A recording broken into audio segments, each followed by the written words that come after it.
Hello students, welcome to comfort study. কেমন আছো তোমরা সকলে? আশা করছি তোমরা সকলেই ভালো আছো আর মন দিয়ে তোমাদের পড়াশোনা চালিয়ে যাচ্ছ। আজকে তোমাদের জীবনবিজ্ঞানের আর ভৌতবিজ্ঞানের থেকে বাইরে তোমাদের জন্য জিকের কোশ্চেন নিয়ে আসা হয়েছে। এটা জিকের কোশ্চেনে তোমাদের জন্য পার্ট 4 হবে, যারা এএনএম জিএনএম দিচ্ছ। এর আগেও কিন্তু জিকের অনেক ক্লাস আমাদের এই চ্যানেলে তোমরা পেয়ে যাবে। তো চ্যানেলটিকে অবশ্যই তোমরা সাবস্ক্রাইব করবে, যারা যারা নতুন দেখছো, যারা যারা এখনও সাবস্ক্রাইব করোনি তারা সাবস্ক্রাইব করবে। আর ভিডিওটি যদি ভালো লেগে থাকে তাহলে একটি লাইক করবে, যদি ভালো না লাগে তাহলে তোমাদের লাইক করতে হবে না, তবে যদি ভালো লাগে তবে অবশ্যই একটা লাইক করবে। আর প্রত্যেকটি কোশ্চেনই খুব ইম্পর্টেন্ট থাকবে তোমাদের জন্য, তো আমি বলবো যে নোট ডাউন করবে। আর যদি নোট ডাউন না করো তাহলে তোমরা ভিডিওটিকে পজ করবে এবং তোমাদের যে অ্যান্সারটা সেটা পিক করবে। তোমরা দেখবে যে তোমাদের কতগুলো ঠিক হচ্ছে। ঠিক আছে? যারা যারা নতুন দেখছো তারাও সেম প্রসেস ফলো করবে। 25টির ওপরে এই সেটে কোশ্চেন থাকবে, তোমরা বলবে, কমেন্ট বক্সে জানাবে তোমরা যে তোমাদের কত নাম্বার আসছে। ঠিক আছে? বেশি দেরি না করে ক্লাস শুরু করা যাক। তবে তার আগে একটু বলে রাখি যে তোমরা যারা যারা আমাদের এখনও টেলিগ্রাম চ্যানেলে জয়েন করোনি কিংবা হোয়াটসঅ্যাপ গ্রুপ, ফেসবুক গ্রুপে জয়েন করোনি, সেখানে তোমরা জয়েন করো। টেলিগ্রাম চ্যানেলে জয়েন করলে সেখানে তোমরা গ্রুপ ডিসকাশন পাবে। ঠিক আছে? সেখানে একটা গ্রুপ ডিসকাশন চ্যানেলও আছে, সেখানে ডিসকাশন করবে, তোমাদের কোশ্চেন থাকলে কোশ্চেন করতে পারো। আর টেলিগ্রাম চ্যানেলে তোমরা সেখানে পিডিএফও, এই ক্লাসের যে কোশ্চেনের যে পিডিএফগুলো হয় সেগুলো তোমরা পেয়ে যাবে। হোয়াটসঅ্যাপ গ্রুপেও তোমরা কোশ্চেন রাখতে পারো, বা যে কোনো প্রবলেম অন্যান্য চ্যাপ্টারের বাইরেও তোমরা তোমাদের মতন কোশ্চেন রাখতে পারো, সেগুলো টিচার্সরা সলভ করে দেওয়ার চেষ্টা করবে। ঠিক আছে? তো ভিডিওটি শুরু করা যাক। এখানে ফার্স্ট কোশ্চেন যেটা আছে, দেওয়া আছে দক্ষিণ আফ্রিকার প্রচলিত মুদ্রা হলো। দক্ষিণ আফ্রিকায় যে সাউথ আফ্রিকার কথা বলা হয়েছে এখানে, যে প্রচলিত মুদ্রা, সেখানকার যে মুদ্রা সেটার নাম কি? অপশান দেওয়া আছে ওন, কিয়াত, র্যান্ড আর লিয়ার। এটা হয়ে যাবে র্যান্ড। হ্যাঁ, ঠিক আছে। তো দক্ষিণ আফ্রিকায় যে প্রচলিত মুদ্রা সেটার নাম কিন্তু তোমাদের রাইট অ্যান্সার হয়ে যাবে এখানে র্যান্ড। ঠিক আছে? এখানে দেখো কিয়াত দেখতে পাচ্ছ। ঠিক আছে? এখানে কিয়াত দেখতে পাচ্ছ তোমরা। এই কিয়াত কিন্তু মায়ানমারের, আমাদের যে পার্শ্ববর্তী যে দেশ সেই মায়ানমারের এটা কিন্তু প্রচলিত মুদ্রা। ঠিক আছে? তো সেকেন্ড কোশ্চেন যেটা আছে, প্রথম কোন ভারতীয় মহিলা ইংলিশ চ্যানেল পার করেন? তোমরা প্রথম ভারতীয় যদি পুরুষের কথা বলতো তাহলে সেক্ষেত্রে তোমরা সকলেই নাম জানো। তোমরা যারা যারা জানো কমেন্ট বক্সে এটা জানিয়ে দিও তো আমাকে, যে কমেন্ট বক্সে জানিও প্রথম যে ভারতীয় ছিলেন তিনি ইংলিশ চ্যানেল পার করেছিলেন, কে তিনি? তো এখানে মহিলার কথা বলেছে। অপশান দেওয়া আছে আরতি সাহা, সন্তোষ যাদব, বুলা চৌধুরী আর বাচেন্দ্রী পাল। তো এখানকার মধ্যে দেখো তোমাদের রাইট অ্যান্সার হয়ে যাবে আরতি সাহা। আরতি সাহা প্রথম ভারতীয় মহিলা হিসাবে ইংলিশ চ্যানেল পার করেন। ঠিক আছে? নেক্সট বলেছে পৃথিবীর উচ্চতম বিল্ডিং হলো। পৃথিবীর যে উচ্চতম বিল্ডিং সেটার নাম কি? অপশান দেওয়া আছে সিয়ার্স টাওয়ার, পেট্রোনাস টাওয়ার, বিভাগ প্যালেস আর বুর্জ খলিফা। তো এটাতে বলার কিছু নেই, তোমরা সকলেই অ্যান্সারটা জানো। তোমাদের রাইট অ্যান্সার এখানে হয়ে যাচ্ছে কিন্তু বুর্জ খলিফা। ঠিক আছে? Option number D right answer. Next কোশ্চেনে চলে যাই। বলেছে জৈন ধর্মের কোন সম্প্রদায়ের লোকেরা কোনো বস্ত্র পরিধান করেন না? অপশান দেওয়া আছে শ্বেতাম্বর, দিগম্বর, নিগ্রন্থ আর অরাহন্ত। তো জৈন ধর্মের যে সম্প্রদায়ের লোকেরা কোনো বস্ত্র পরিধান করেন না তাদের বলা হচ্ছে, তারা কারা? তোমাদের এখানে রাইট অ্যান্সার হয়ে যাবে অপশান নাম্বার বি। ঠিক আছে? দিগম্বর। এই দিগম্বর সম্প্রদায়ের লোকেরা বস্ত্র পরিধান করেন না। নেক্সট কোশ্চেন বলেছে বোধগয়ায় মহাবোধি মন্দির কে নির্মাণ করেন? বোধগয়ায় যে মহাবোধি মন্দির আছে সেটা কে নির্মাণ করেন? অপশান দেওয়া আছে গোপাল, দেবপাল, ধর্মপাল আর অশোক। তো এটাও কিন্তু তোমরা যদি কম বেশি জানো তোমরা কিন্তু এটাও ঠিকঠাক ধরতে পারবে যে বোধগয়ার কথা বলা হয়েছে। ঠিক আছে? আর অশোক কিন্তু বৌদ্ধ ধর্মের একজন দীক্ষিত পুরুষ ছিলেন। ঠিক আছে? তো এখানে তোমাদের রাইট অ্যান্সার কিন্তু হয়ে যাবে অপশান নাম্বার ডি। ঠিক আছে? অশোক। ঠিক আছে? নেক্সট কোশ্চেনে চলে যাই। বলেছে প্রথম কোন মহিলা দাদা সাহেব ফালকে পুরস্কারে ভূষিত হন?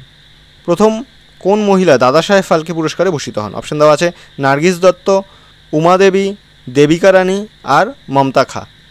তো এখানে তোমাদের রাইট অ্যান্সার হয়ে যাবে দেবিকা রানী। ঠিক আছে? দেবিকা রানী প্রথম মহিলা হিসেবে দাদা সাহেব ফালকে পুরস্কার পেয়েছিলেন। ঠিক আছে? ইনি কিন্তু ফার্স্ট পেয়েছিলেন। ঠিক আছে? মহিলা হিসেবে না, শুধু ইনি প্রথম দাদা সাহেব ফালকে পুরস্কার পেয়েছিলেন, দেবিকা রানী। ঠিক আছে? কত সালে পেয়েছিলেন? যদি বলে কত সালে পেয়েছিলেন তাহলে তোমাদের রাইট অ্যান্সার হয়ে যাবে 1969। 1969 সালে তিনি প্রথম দাদা সাহেব ফালকে পুরস্কার পেয়েছিলেন। নেক্সট কোশ্চেন বলেছে কার শাসনকালে সাঁচি স্তূপ নির্মিত হয়? এই সাঁচি স্তূপের ব্যাপারে আগের একটা সেটেও কোশ্চেন ছিল, তো এখানে বলেছে কার শাসনকালে সাঁচি স্তূপ নির্মিত হয়। অপশান দেওয়া আছে অশোক, হর্ষবর্ধন, কনিষ্ক, সমুদ্রগুপ্ত। তো এখানে তোমাদের রাইট অ্যান্সার হয়ে যাবে অপশান নাম্বার এ। সাঁচি স্তূপ নির্মিত হয়েছিল সম্রাট অশোকের দ্বারা। নেক্সট বলেছে সুভাষচন্দ্র বসু কোথায় স্বাধীন ভারত সরকার গঠন করেন? স্বাধীন ভারত সরকার সুভাষচন্দ্র বসু কোথায় গঠন করেন? অপশান দেওয়া আছে সিঙ্গাপুর, টোকিও, কলকাতা, রেঙ্গুন। তো এখানে তোমাদের রাইট অ্যান্সার কিন্তু হয়ে যাবে সিঙ্গাপুর। ঠিক আছে, অপশান নাম্বার এ তোমাদের রাইট অ্যান্সার। সুভাষচন্দ্র বসু এই সিঙ্গাপুরে স্বাধীন ভারত সরকার গঠন করেছিলেন। নেক্সট কোশ্চেন বলা আছে চৌহান বংশের শাসনকালে দুটি প্রধান শহর হলো। চৌহান বংশের শাসনকালে দুটি প্রধান শহর কী কী ছিল? অপশান দেওয়া আছে দিল্লি ও মেবার, মেবার ও কনৌজ, ইন্দ্রপ্রস্থ ও কনৌজ, আর কোনোটি নয়। এখানে তোমাদের রাইট অ্যান্সার হয়ে যাবে অপশান নাম্বার এ, দিল্লি ও মেবার। ঠিক আছে, নেক্সট কোশ্চেন বলেছে ভারতীয় জাতীয় কংগ্রেসের প্রথম বিভাজন, ভারতীয় জাতীয় কংগ্রেসের প্রথম বিভাজন কোথায় হয়? অপশান দেওয়া আছে সুরাট, কলকাতা, এলাহাবাদ, মাদ্রাস। এখান থেকে কংগ্রেস পার্টি আলাদা হয়ে যায়। তো ভারতীয় জাতীয় কংগ্রেসের প্রথম বিভাজন হয়েছিল কোথায়? তোমাদের এখানে রাইট অ্যান্সার হয়ে যাবে অপশান নাম্বার এ। ঠিক আছে, সুরাটে ভারতীয় জাতীয় কংগ্রেস প্রথম বিভাজিত হয়। নেক্সট কোশ্চেন বলেছে প্রথম কোন ভারতীয় বোলার টেস্ট ক্রিকেটে হ্যাট্রিক করেন? এটাও কিন্তু খুব ইম্পর্টেন্ট একটা কোশ্চেন। তো প্রথম কোন ভারতীয় বোলার টেস্ট ক্রিকেটে হ্যাট্রিক করেন? অপশান দেওয়া আছে কপিল দেব, অনিল কুম্বলে, রবি শাস্ত্রী, হরভজন সিং। তো টেস্ট ক্রিকেটে যখন হ্যাট্রিকের কথা বলবে প্রথম ভারতীয় হিসাবে হরভজন সিং কিন্তু প্রথম টেস্ট ক্রিকেটে হ্যাট্রিক করেছিলেন। ঠিক আছে, নেক্সট কোশ্চেন বলেছে নিম্নলিখিত কোন কেন্দ্রশাসিত অঞ্চলের জনসংখ্যা সর্বনিম্ন? দেখো তোমরা কিন্তু ভুল করবে না, কোশ্চেনটাতে আগেই বলে রাখি জনসংখ্যার কথা বলা হয়েছে, জনঘনত্ব আর জনসংখ্যা এটা কিন্তু দেখে রাখবে। জনঘনত্বের ক্ষেত্রে কিন্তু অ্যান্সার আলাদা হবে, জনসংখ্যার ক্ষেত্রে অ্যান্সারটা আলাদা হবে। অপশান দেওয়া আছে পুদুচেরি, দমন ও দিউ, লাক্ষাদ্বীপ, আন্দামান ও নিকোবর। তো দেখো কেন্দ্রশাসিত অঞ্চলের মধ্যে যদি জনসংখ্যার কথা বলে যে জনসংখ্যা সর্বনিম্ন সবথেকে কম কোথায়, তাহলে কিন্তু তোমাদের রাইট অ্যান্সার হয়ে যাবে অপশান নাম্বার সি, লাক্ষাদ্বীপ। ঠিক আছে, আর যদি বলে যে না জনঘনত্ব, যদি বলে ঘনত্বের কথা, তাহলে তোমাদের রাইট অ্যান্সার হয়ে যাবে ঘনত্ব কিন্তু হয়ে যাবে সর্বনিম্ন যদি জনঘনত্ব বলে তাহলে সেক্ষেত্রে তোমাদের রাইট অ্যান্সার হয়ে যাবে আন্দামান নিকোবর দ্বীপপুঞ্জ। ঠিক আছে, নেক্সট কোশ্চেনে চলে যাই। এখানে বলেছে প্রথম কোন মহিলা সাহিত্য একাডেমি পুরস্কার পান? প্রথম কোন মহিলা সাহিত্য একাডেমি পুরস্কার পান? পুরস্কারগুলো কিন্তু খুব ইম্পর্ট্যান্ট কোশ্চেন আসে এখান থেকে। তো অপশান দেওয়া আছে মহাশ্বেতা দেবী, মহাদেবী বর্মা, অমৃতা প্রীতম, আর ইন্দিরা গোস্বামী। তো এখানে প্রথম মহিলা হিসাবে সাহিত্য একাডেমি পুরস্কার কিন্তু পেয়েছিলেন অমৃতা প্রীতম। অনেকেই হয়তো মহাশ্বেতা দেবী এখানে ঠিক করেছো, কিন্তু মহাশ্বেতা দেবী কিন্তু হবে না। প্রথম মহিলা হিসাবে সাহিত্য একাডেমি পুরস্কার পান অমৃতা প্রীতম। ঠিক আছে, নেক্সট কোশ্চেন বলেছে হরিপ্রসাদ চৌরাশিয়া কোন বাদ্যযন্ত্রের সাথে জড়িত? এই বাদ্যযন্ত্রও কিন্তু মোস্ট একটা ইম্পর্টেন্ট একটা টপিক, বাদ্যযন্ত্র। ঠিক আছে, তোমরা যারা এএনএম জিএনএমের পাশাপাশি যারা ডাব্লিউবিপি, ঠিক আছে, কেপি এগুলোর জন্য কম্বাইন্ড যে কোনো এক্সামের জন্য প্রিপারেশন নিচ্ছ, সেখানে কিন্তু জিকেতে এই বাদ্যযন্ত্রের থেকে কিন্তু কোশ্চেন আসে। তো বাদ্যযন্ত্রের থেকে যদি তোমাদের স্পেসিফিক্যালি কোনো ক্লাসের দরকার হয় তাহলে কিন্তু তোমরা অবশ্যই আমাদের হোয়াটসঅ্যাপ গ্রুপে কিংবা টেলিগ্রাম ডিসকাশন গ্রুপে তোমরা জানাবে। ঠিক আছে, তো অপশান দেওয়া আছে তবলা, সরোদ, বাঁশি, সানাই। তো আমরা খুব ভালো মতোই জানি যে হরিপ্রসাদ চৌরাশিয়া খুব ফেমাস একজন লোক। ঠিক আছে, হরিপ্রসাদ চৌরাশিয়া তিনি কিন্তু যে বাদ্যযন্ত্রের সাথে যুক্ত ছিলেন সেটা হয়ে যাবে তোমাদের right answer option number C, বাঁশি। তিনি কিন্তু বাঁশিতে খুব পারদর্শী, খুব দক্ষ ছিলেন। ঠিক আছে, এর পাশাপাশি যদি তোমাদের এই তবলার কথা বলে তাহলে তবলার ক্ষেত্রে আমরা একটা নাম যেটাকে কোনোদিনও ভুলতে পারবো না, সেই নামটি হলো জাকির হোসেন, তাই কি না? তো তবলা তোমাদের হয়ে যাবে জাকির হোসেন। ঠিক আছে, তবলা হয়ে যাবে জাকির হোসেন। ঠিক আছে, লেখাগুলো ভালো হচ্ছে না, এটার জন্য ক্ষমা চাই। তো দেখো বোঝা যাচ্ছে তো, তাহলেই হবে। তাহলে জাকির হোসেন তবলার ক্ষেত্রে তোমরা মনে রাখবে। আচ্ছা ঠিক আছে, এখানে দেখো সরোদের কথা বলেছে, সানাইয়ের কথা বলেছে, নাম জেনে রাখা ভালো। বাঁশির ক্ষেত্রে তো আমরা এই যে হরিপ্রসাদ চৌরাশিয়া এনার কথা তো শুনলামই, আর তার পাশাপাশি কিন্তু বাঁশিতে আরও একজনের নাম খুব বেশি ফেমাস, সেটা হলো গিয়ে পান্নালাল ঘোষ, তাই কি না? পান্নালাল ঘোষ, বাঁশির ক্ষেত্রে পান্নালাল ঘোষ। ঠিক আছে, পান্নালাল ঘোষ। এইবার শরদের কথা যদি বলে, শরদের ক্ষেত্রে কিন্তু তোমাদের এখানে বিশেষ করে তোমরা মনে রাখতে পারো এই খান, ঠিক আছে, শরদের ক্ষেত্রে খান যদি তোমরা মনে রাখো তাহলে তোমাদের মনে পড়ে যাবে যে আমজাদ আলী খান আছেন, ঠিক আছে, তারপরে কে আছেন, আলাউদ্দিন খান আছেন, আকবর খান আছেন, ঠিক আছে, এই যে খান, ঠিক আছে, শরদের ক্ষেত্রে তোমরা খানটা মনে রাখতে পারো। আর সানাইয়ের ক্ষেত্রে বিসমিল্লা খান মনে রাখতে পারো, ঠিক আছে। এই বাদ্যযন্ত্রের জন্য যদি কোনো স্পেসিফিক্যালি তোমাদের ক্লাস লাগে জিকের তরফ থেকে তাহলে সেটাও তোমরা জানাবে, আমরা ক্লাস নিয়ে চলে আসবো। নেক্সট কোশ্চেনে চলে যাই। বলেছে পঞ্চতন্ত্র কোন বিষয় নিয়ে আলোচনা করে? পঞ্চতন্ত্র, ঠিক আছে, পঞ্চতন্ত্র কোন বিষয় নিয়ে আলোচনা করে? অপশান দেওয়া আছে অর্থনীতি, গণিত, শরীরবিদ্যা, নৈতিকতা ও আচরণ। তো এই পঞ্চতন্ত্র কোন বিষয় নিয়ে? অপশান নাম্বার ডি হয়ে যাবে তোমাদের রাইট অ্যান্সার, ঠিক আছে। নৈতিকতা ও আচরণ নিয়ে পঞ্চতন্ত্র আলোচনা করে, ঠিক আছে। আচ্ছা, পঞ্চতন্ত্রের থেকে মনে পড়লো অর্থশাস্ত্র। তোমরা কমেন্ট বক্সে জানাও তো যে অর্থশাস্ত্র কে রচনা করে? অর্থশাস্ত্র কে রচনা করে? তোমরা কমেন্ট বক্সে জানাও। নেক্সট কোশ্চেন বলেছে প্রথম কোন ভারতীয় মহিলার ছবি ডাকটিকিটে প্রকাশ পায়? কোন ভারতীয় মহিলার ছবি ডাকটিকিটে প্রকাশ পায়? অপশান দেওয়া আছে ইন্দিরা গান্ধী, সরোজিনী নাইডু, এখানে একটা রস্যু হবে, নাইডু, তারপর মীরাবাই আর রানী লক্ষ্মীবাই। তো এখানে তোমাদের রাইট অ্যান্সার কিন্তু হয়ে যাবে Mirabai, option number C right answer. ভারতীয় মহিলার প্রথম ডাকটিকিটে ছবি পায় কার? মীরাবাইয়ের। নেক্সট কোশ্চেন বলেছে পৃথিবীর ক্ষুদ্রতম রাষ্ট্র কোনটি? অপশান দেওয়া আছে ভ্যাটিকান সিটি, লাইখটেনস্টাইন, মোনাকো আর জিব্রাল্টার। তো এখানকার মধ্যে দেখো জিব্রাল্টার প্রণালীর কথা আমরা কিন্তু পড়েছি। জিব্রাল্টার এই প্রণালীটি কোন দুটি মহাদেশকে আলাদা করেছে? এই ব্যাপারে কিন্তু কোশ্চেন আসতে পারে। এই প্রণালী থেকেও কিন্তু কোশ্চেন আসে, যেরকম পক প্রণালী যেরকম আছে কাদের মাঝখানে? ভারত আর শ্রীলঙ্কার মাঝখানে আছে পক প্রণালী। ঠিক একই রকম এই জিব্রাল্টার প্রণালীটা আছে, এটা আছে ইউরোপ আর আফ্রিকার মাঝখানে। এই দুটি মহাদেশের মাঝখানে কিন্তু এই জিব্রাল্টার প্রণালী আলাদা করে দিয়েছে দুটো মহাদেশকে। তো এখানকার যে কোশ্চেন আছে পৃথিবীর ক্ষুদ্রতম রাষ্ট্র, সেটা তোমাদের রাইট অ্যান্সার, তোমরা অনেকেই জানো হয়তো। রাইট অ্যান্সার হয়ে যাবে ভ্যাটিকান সিটি, ঠিক আছে, option number A right. Next question বলেছে বালগঙ্গাধর তিলক কত সালে গণপতি উৎসব প্রবর্তন করেন? অপশান দেওয়া আছে 1896, 1893, 1885, 1898। এখানে রাইট অ্যান্সার তোমাদের হয়ে যাবে অপশান নাম্বার বি 1893। 1893 সালে বালগঙ্গাধর তিলক তিনি গণপতি উৎসবটি প্রবর্তন করেন। নেক্সট কোশ্চেন বলেছে হরপ্পা সভ্যতার লোকেরা কোন দেশের সঙ্গে বাণিজ্য করত? হরপ্পা সভ্যতার লোকেরা কোন দেশের সঙ্গে বাণিজ্য করত? অপশান দেওয়া আছে চীন, ইরান, রাশিয়া, সুমের। তো সেই সময় হরপ্পা সভ্যতার লোকেরা সুমেরের সাথে বাণিজ্য করত, ঠিক আছে, option number D right answer. Next question বলেছে আদিনা মসজিদ কে নির্মাণ করেন? এই কোশ্চেনটি হয়তো আগের কোনো সেটে একটা আছে, ঠিক আছে। আদিনা মসজিদ খুব ইম্পর্টেন্ট একটা কোশ্চেন, তাই জন্য আবারও দেওয়া হয়েছে। আদিনা মসজিদ কে নির্মাণ করেন? অপশান দেওয়া আছে নসরত শাহ, সিকান্দার শাহ, আজম শাহ আর ইলিয়াস শাহ। তোমরা তোমাদের অ্যান্সার পিক করো। তো এখনও যারা ভিডিওটি দেখছো, ভিডিওটি যদি ভালো লেগে থাকে তাহলে প্লিজ একটি লাইক করে দেবে। আর কমেন্ট বক্সের শেষে কিন্তু তোমরা জানাবে কতগুলো তোমাদের ঠিক হচ্ছে। চ্যানেলটিকে যদি এখনও নতুন যারা দেখছো সাবস্ক্রাইব করোনি তাহলে ওই লাল বাটনটি টিপে দাও, সাবস্ক্রাইব করে দাও আর পাশের বেল আইকনটি দাবিয়ে দিও, তাহলে প্রত্যেকটি ভিডিও নোটিফিকেশন তোমাদের কাছে চলে আসবে। তো কোশ্চেনে ফিরে আসি। এখানে বলেছে আদিনা মসজিদ কে নির্মাণ করেন? তোমাদের এখানে রাইট অ্যান্সার কিন্তু হয়ে যাবে option number B Sikandar Shah.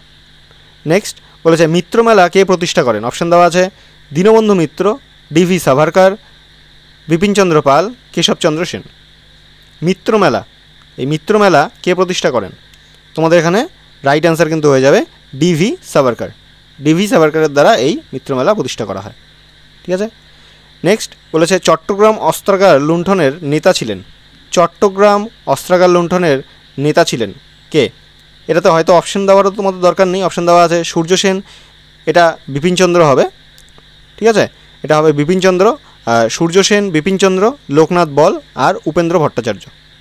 তো চট্টগ্রাম অস্ত্রাগার লুণ্ঠনের নেতা ছিলেন, তোমাদের রাইট অ্যান্সার এখানে হয়ে যাবে অবশ্যই অপশন নাম্বার এ সূর্য সেন, ঠিক আছে। নেক্সট কোশ্চেন বলেছে আরবিআইকে কবে জাতীয়করণ করা হয়? আরবিআই এর জাতীয়করণ কবে হয়? RBI reserve bank of India এর জাতীয়করণ কবে হয়? অপশন দেওয়া আছে 1946, 1947, 1948, 1949। এই ব্যাংকের থেকে, এই আরবিআই থেকে কোশ্চেনটা হলো রিজার্ভ ব্যাঙ্ক অফ ইন্ডিয়া। ঠিক আছে, এখান থেকে কিন্তু আরেকটা কোশ্চেন আগেরবার হয়তো কেপি বা ডাব্লিউবিপির এক্সামে এসেছিল, সেটা হলো গিয়ে ইম্পেরিয়াল ব্যাঙ্ক। ঠিক আছে, কোন ব্যাংকের প্রাচীনতম আগে নাম ছিল ইম্পেরিয়াল ব্যাঙ্ক? তো সেক্ষেত্রে তোমাদের রাইট অ্যান্সার হয়ে যায় এসবিআই। এসবিআই এর আগে নাম কি ছিল? Imperial bank, imperial bank of India. তো এই নামটা কিন্তু চেঞ্জ হয়েছিল 1955-এ, এটা তোমরা মনে রাখবে। 1955-এ ইম্পেরিয়াল ব্যাঙ্ক থেকে, ঠিক আছে, ইম্পেরিয়াল ব্যাঙ্ক থেকে সেটা চেঞ্জ হয়ে এসবিআই হয়ে যায়। আচ্ছা, এখানে বলেছে আরবিআইকে জাতীয়করণ করা হয় কত সালে? তো এখানে তোমাদের রাইট অ্যান্সার কিন্তু হয়ে যাবে অপশন নাম্বার ডি, 1949, 1949 সালে। নেক্সট কোশ্চেন বলেছে দুধ একটি স্বাভাবিক, দুধ একটি স্বাভাবিক কী ধরনের মিশ্রণ? দেখো অপশান দেওয়া আছে দ্রবণ, সাসপেনশন, মিশ্রণ, ইমালশন। তো তোমরা যারা যারা জিএনএম এএনএমের জন্য পড়ছো তাদের জন্য এই কোশ্চেনটি খুব ইজি একটা কোশ্চেন। তো দুধ একটি স্বাভাবিক কী হয়ে যাবে? রাইট অ্যান্সার হয়ে যাবে ইমালশন, দুধ একটি স্বাভাবিক ইমালশন। নেক্সট কোশ্চেন বলেছে দ্রোণাচার্য পুরস্কার দেওয়া হয়, দ্রোণাচার্য পুরস্কার কাদের দেওয়া হয়?